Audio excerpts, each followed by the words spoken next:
Hello students, welcome to part B of this chapter. Change in profit sharing ratio chapter के part 2 में आपका स्वागत है। तो पार्ट 2 में हम लोग कौन कौन से टॉपिक देखने वाले हैं? हम लोग IFF के केसेस, WCF के cases, revaluation account, partners capital account और उसका फुल फ्लेजेड क्वेश्चन और एक सिंगल एंट्री का जो क्वेश्चन आता है वो हम लोग इस वाले पार्ट में देखेंगे। तो हम लोग सबसे पहले स्टूडेंट स्टार्ट करते हैं इन्वेस्टमेंट फ्लक्चुएशन फंड। तो what is the meaning of investment fluctuation fund? Investment fluctuation fund आपका एक रिजर्व होता है ताकि इन्वेस्टमेंट्स जो आप करते हैं उनकी वैल्यू जब भी कम हो तो एकदम से आपको लॉस ना हो, कुछ पार्ट आप अपने रिजर्व से कवर कर सकें। तो याद रखेंगे इन्वेस्टमेंट फ्लक्चुएशन फंड इसीलिए होता है, अगर इन्वेस्टमेंट की वैल्यू कम हो तो आपको एकदम से लॉस ना हो, आप उस फंड से, उस रिजर्व से उतना पार्ट क्या कर सकते हैं, कवर कर सकते हैं। जैसे सारे रिजर्व्स होते हैं जो प्रॉफिट से क्रिएट होते हैं, तो आईएफएफ भी प्रॉफिट से क्रिएट हुआ है। अगर यूज होगा तो ठीक है, अगर यूज नहीं होगा तो at the end of the year हम लोग किसमें डिस्ट्रीब्यूट कर देंगे, पार्टनर्स कैपिटल में उसको डिस्ट्रीब्यूट करेंगे, क्योंकि अल्टीमेटली ये रिजर्व्स हमने पार्टनर्स के प्रॉफिट से ही क्रिएट किया है। तो अगर यूज होता है साल में तो ठीक है, और अगर यूज नहीं होता तो हम at the end of the year जितना भी अनयूज्ड रिजर्व है उसको पार्टनर को डिस्ट्रीब्यूट कर देंगे, उनको वापस से दे देंगे। ठीक है, तो हम फटाफट से आईएफएफ के केसेस को कंप्लीट करते हैं। देखिए कुछ केसेस यहाँ पे हैं, जैसे आपको बैलेंस शीट में यहाँ मैंने दे दी इन्वेस्टमेंट जो है, इन्वेस्टमेंट की वैल्यू मैंने आपको स्टूडेंट्स दे दी 10,000 और मैंने यहाँ पे आईएफएफ दे दिया 1000। तो मतलब इन्वेस्टमेंट आपकी 10,000 की है और आईएफएफ आपका 1000 का है। तो आपकी अगर इन्वेस्टमेंट की वैल्यू 9,000 तक होती है तो उसको आप कवर कर सकते हो, क्योंकि आपके पास 1,000 का आईएफएफ है। तो अगर 10,000 से 9,000 हो गई तो 1,000 से रिड्यूस हो गई, जो 1,000 है ये आप आईएफएफ से कवर करा लेंगे। अगर उससे नीचे अगर स्टूडेंट्स होती है इन्वेस्टमेंट की वैल्यू कम, तो आप कुछ नहीं कर सकते, उस टाइम पे आपका लॉस हो जाएगा। ठीक है, तो स्टूडेंट्स अब हम इसको केसेस वाइज इसको सॉल्व करते हैं। देखिए केस 1 यहाँ पे हम ज्यूम कर देते हैं कि दो पार्टनर है ए और बी, उनका ओल्ड रेशियो है 1:1, उनका न्यू रेशियो है 2:1। तो यहाँ पे हम लोग ध्यान रखेंगे कि न्यू रेशियो का कोई भी काम नहीं है, आपको सारा काम ओल्ड रेशियो में ही करना है। केस 1 में स्टूडेंट्स मैं आपको दे देता हूं कि no other information is given, आपको कोई भी अतिरिक्त इंफॉर्मेशन गिवन नहीं है। केस नंबर 2 में हम देख लेते हैं कि मार्केट वैल्यू ऑफ इन्वेस्टमेंट आपको 9500 दे रखी है। केस नंबर 3 हम देख लेते हैं कि मार्केट वैल्यू ऑफ इन्वेस्टमेंट आपको 9,000 दे रखी है। Case number 4 market value of investment आपको 8,000 दे रखी है और case number 5 market value of investment आपको 12,000 दे रखी है। तो देखिए ये वाली जो वैल्यू है ये अभी उसकी बुक वैल्यू है जो आपकी बुक्स में शो हो रही है, और ये वाली जो है जैसे ये एमवी ये उसकी मार्केट वैल्यू है। तो हम लोग अलग अलग केसेस के हिसाब से इसको सॉल्व करते हैं। तो हम लोग एक फटाफट से टेबल बना लेते हैं जिसमें हम लोग सॉल्व करेंगे इन पांचों केसेस को। तो ये अपना केस 1 हो गया, यहाँ हम सॉल्व करेंगे केस 2 को, केस 3 को, केस 4 को, और नीचे हम लोग सॉल्व करेंगे केस 5 को। तो पहले केस 1 देख लेते हैं। देखिए स्टूडेंट्स केस 1 में कोई अदर इन्फॉर्मेशन गिवन नहीं है, तो अगर आपको कोई इन्फॉर्मेशन गिवन नहीं है तो आपका जो आईएफएफ है वो यूज नहीं हुआ है, और आईएफएफ अगर यूज नहीं हुआ है तो आपको पार्टनर्स में डिस्ट्रीब्यूट कर देना है। तो आप कौन सी साइड डिस्ट्रीब्यूट करोगे इसको? Very good, credit side. तो पार्टनर्स क्या हो जाएंगे? क्रेडिट। तो ए क्रेडिट हो जाएगा, बी क्रेडिट हो जाएगा और आईएफएफ क्या हो जाएगा? डेबिट हो जाएगा। तो IFF account debit to A to B. ठीक है, तो IFF account debit to A to B. तो हम लोग देख लेते हैं कितना आईएफएफ है आपके पास, 1000, पूरा का पूरा अनयूज्ड है, तो ओल्ड रेशियो में इसको डिस्ट्रीब्यूट कर देंगे। तो इधर आ जाएगा 5000, इधर आ जाएगा 5000। Very good. अब देखिए स्टूडेंट्स केस 2 देखते हैं। केस 2 में हम लोग क्या करेंगे? केस 2 में हम लोग देखेंगे कि मार्केट वैल्यू जो है इन्वेस्टमेंट की वो कम हो गई। देखिए मार्केट वैल्यू कितनी हो गई? 9500। अब आपकी ऑलरेडी वैल्यू कितनी थी? 10,000 बैलेंस शीट में, अब वो हो गई 9500। तो आप देखिए दोनों को कंपेयर करेंगे तो आप देखेंगे कि आपकी इन्वेस्टमेंट 500 से कम हो गई। तो 500 आप इस रिजर्व से निकाल लेंगे, तो आईएफएफ जो है उससे 500 निकल जाएगा, तो 1000 में से 500 निकल गया, तो बाकी जो 500 बचेगा वो आप पार्टनर्स में डिस्ट्रीब्यूट करेंगे। तो एंट्री देखिए क्या होगी, IFF अकाउंट डेबिट, क्योंकि रिजर्व होता है, क्रेडिट बैलेंस होता है, और जब इसको आप यूज करते हैं या कैंसिल करते हैं तो इसको डेबिट करना पड़ेगा। तो IFF account debit to investment to A to B। Very good. Investment में कितना चला जाएगा, कितना आपने यूज किया है 1000 में से 500, क्योंकि 500 आपकी इन्वेस्टमेंट की वैल्यू रिड्यूस हो गई थी, और बाकी जो 500 है वो A और B में डिस्ट्रीब्यूट हो जाएगा। 250 और यहाँ पे पूरा आपका कितना हो जाएगा 1000। वेरी गुड, देखिए बहुत अच्छे से पढ़ रहे हो। केस नंबर 3, केस नंबर 3 में आपको ऑलरेडी 10,000 इन्वेस्टमेंट है और अब मार्केट वैल्यू 9000 हो गई। तो बताइए अब सारा का सारा IFF क्या हो गया, यूज हो गया, पार्टनर्स के लिए कुछ बचा ही नहीं।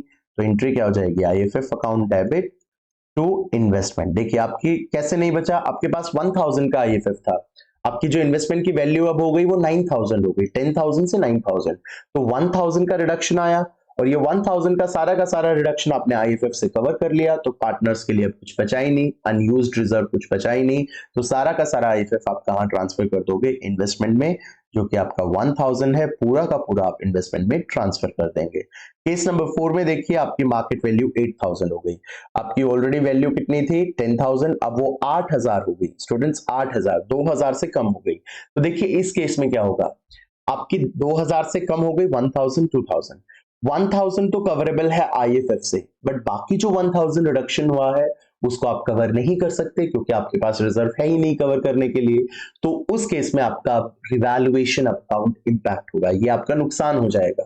तो नुकसान हो जाएगा तो रिवैल्यूएशन अकाउंट में एक अनरिकॉर्डेड लायबिलिटी आ जाएगी, और रिवैल्यूएशन अकाउंट का नॉमिनल नेचर होता है, तो कोई भी नुकसान होता है तो हम उसको डेबिट साइड रिकॉर्ड करते हैं। तो यहां पे देखिए हमारी एंट्री क्या हो जाएगी, IFF अकाउंट डेबिट, तो IFF में कितना निकाल लिया आपने 1000, बाकी कहां जाएगा आपका रिवैल्यूएशन अकाउंट डेबिट 1000, और पार्टनर्स के लिए तो देखो कुछ बचा ही नहीं, पूरा 2000 का 2000 आप कौन से अकाउंट में ट्रांसफर कर दोगे, इन्वेस्टमेंट अकाउंट में। तो IFF account debit, revaluation account debit to investment. तो देखिए जब आपका रिजर्व से बियॉन्ड लॉस चला जाए, तो जितना भी बियॉन्ड जाएगा उतने से आप रिवैल्यूएशन को डेबिट करा लेंगे। Very good.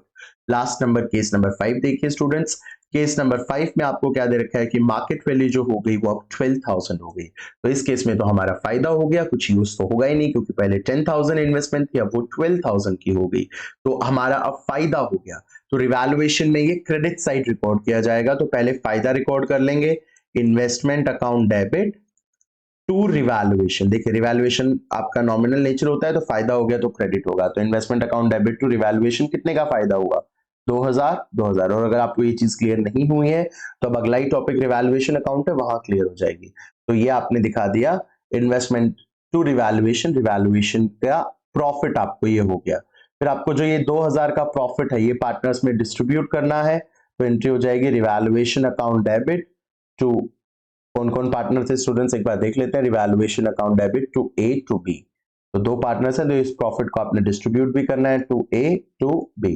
तो कितने का प्रॉफिट हुआ था 2000, तो 2000 के प्रॉफिट को 1:1 में डिस्ट्रीब्यूट करेंगे तो 1000, और यहाँ पे 1000। यहाँ पे जो लॉस हुआ है, देखिए इस वाले केस 4 में जो लॉस हुआ है उसको भी आपने पार्टनर्स में डिस्ट्रीब्यूट करना है। तो लॉस की एंट्री क्या हो जाएगी, A capital account debit, B capital account debit to revaluation. तो देखिए 1000 का लॉस था, तो लॉस है तो पार्टनर्स से लेना पड़ेगा, तो 1000 है 500। तो ये रिवैल्यूएशन की लॉस की एंट्री। और अगर आपको ये नहीं समझ में आई है तो हम जब रिवैल्यूएशन अकाउंट का भी इसके बाद टॉपिक करेंगे तो वहां आपको बहुत अच्छे से एंट्री क्लियर हो जाएगी। ये रिवैल्यूएशन का प्रॉफिट, ठीक है। तो ये आपके IFF के केसेस थे। इसके बाद जो हमारे केसेस आते हैं वो WCF के हैं। WCF is workman compensation fund. अगर काम के दौरान वर्कर को कोई भी लाइबिलिटी, कोई भी इंजरी हो जाती है, तो एकदम से उसका जो फर्स्ट एड का ट्रीटमेंट होगा वो आप WCF के पैसे से ही रिलीज करेंगे। तो WCF हम एज्यूम कर लेते हैं, हमारे पास बैलेंस शीट में कितना गिवन है 10,000, ठीक है स्टूडेंट्स, 10,000 WCF हमें गिवन है। दो पार्टनर हैं A और B, उनका पुराना रेशियो है 1:1, उनका ओल्ड रेशियो है, और 2:1 उनका न्यू रेशियो है, ठीक है।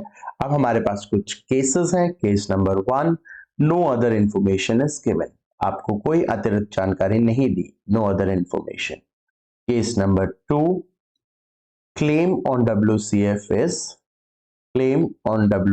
is 10,000.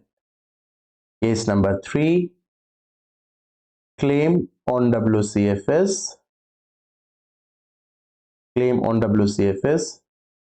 4,000. Case number 4, claim on WCF is 12,000. देखिए केस नंबर 1, अगर आपको कोई भी अतिरिक्त जानकारी नहीं दी है तो आपका मतलब है रिजर्व यूज नहीं हुआ और ये लायबिलिटी राइट साइड रिजर्व है, आपको ये डिस्ट्रीब्यूट कर देना है पार्टनर साइड, पार्टनर्स में डिस्ट्रीब्यूट कर देना है, ठीक है। तो आप पार्टनर्स में इसकी क्रॉस पोस्टिंग करेंगे, क्रॉस पोस्टिंग करेंगे तो पार्टनर्स कैपिटल में कौन सी साइड होगी, क्रेडिट साइड, तो पार्टनर्स मतलब क्रेडिट हो जाएंगे, तो 2A 2B और यहाँ पे WCF क्या हो जाएगा, डेबिट हो जाएगा, तो WCF 2A 2B, तो 10,000 को आप पार्टनर्स में ओल्ड रेशियो में डिस्ट्रीब्यूट कर देंगे, यहाँ आ जाएगा 5,000 और यहाँ पे भी आ जाएगा 5,000। अब देखिए केस नंबर 2, केस नंबर 2 में स्टूडेंट्स क्या होगा, क्लेम कितना हुआ आपका 10,000, WCF भी कितना था 10,000 और यहाँ पे क्लेम भी पूरा 10,000 हो गया, तो अब आपकी एंट्री हो जाएगी WCF account debit to provision on claim on WCF, entry क्या हो जाएगी WCF account debit to provision on claim on WCF, तो पूरा 10,000 आपका क्या हो गया, क्लेम हो गया। अब आते हैं स्टूडेंट्स पॉइंट नंबर 3 पे, पॉइंट नंबर 3 में आपका क्लेम हुआ है 4,000, तो आपका रिजर्व 10,000 था, 4,000 क्लेम हो गया और जो 6,000 है वो यूज नहीं हुआ, तो वो यूज नहीं हुआ तो वो हम पार्टनर्स में डिस्ट्रीब्यूट कर देंगे क्योंकि वो उनका पैसा है, तो एंट्री हो जाएगी WCF 2, बोलिए आप एंट्री क्या होगी, WCF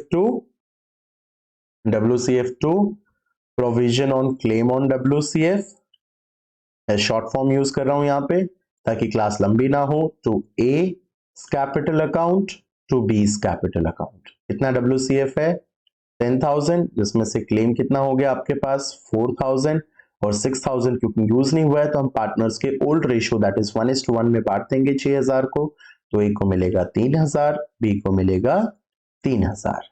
इसके बाद देखिए लास्ट केस, WCF आपके पास स्टूडेंट्स कितना है, WCF है मेरे पास 10,000 का लेकिन क्लेम हुआ है 12,000 का, तो ये तो मेरा नुकसान हो गया, तो WCF अकाउंट डेबिट, मेरे पास रिजर्व सिर्फ 10,000 का था लेकिन मेरे पास प्रोविजन फॉर क्लेम WCF का कितना आ गया, तो यस 12,000 आ गया, तो बाकी जो 2,000 है 2,000 आपका नुकसान हो गया, तो आप रिवैल्यूएशन अकाउंट को क्या करेंगे, डेबिट करेंगे। तो आई होप ये वाला एंट्री भी आपको समझ में आया होगा। WCF 10,000 था, बाकी 2,000 का नुकसान हो गया तो रिवैल्यूएशन डेबिट और 12,000 का क्लेम हो गया। तो स्टूडेंट्स ये आपके WCF और IFF के केसेस थे, तो इस तरीके से आपको WCF और IFF को प्रिपेयर कर लेना है।